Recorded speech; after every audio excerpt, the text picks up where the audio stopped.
কিছুদিন আগে যাওয়া একটা বিয়েবাড়ির মেনু ছিল এটা, যেখানে প্রথমে লেবু আর স্যালাড দিয়েছিল, তারপরেই ছিল একটা ফিশ বাটার ফ্রাই, যেটা খেতে খুবই ক্রিস্পি ছিল আর টেস্ট ছিল অ্যাভারেজ, এবং তার সাথে ধনেপাতা আর মিন্টে চাটনি দিয়েছিল।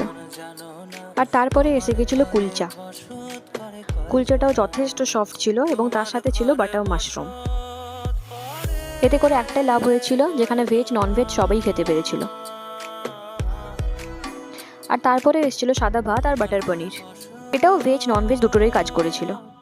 আর তারপরে এসেছিল সবার ফেভারিট হান্ডি চিকেন আর হান্ডি মাটন। আমার ফ্যামিলির সমস্ত লোকজনই মাটন নিয়েছিল, কিন্তু আমি না খাওয়ার জন্য চিকেন নিয়েছিলাম।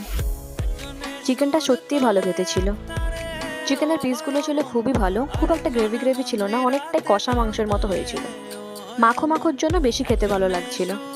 আর সব শেষে ছিল একটা মিষ্টি, চাটনি, রোস্টেড পাঁপড়, আর ছিল এই মাটির ভাঁড়ে সিল করা দই।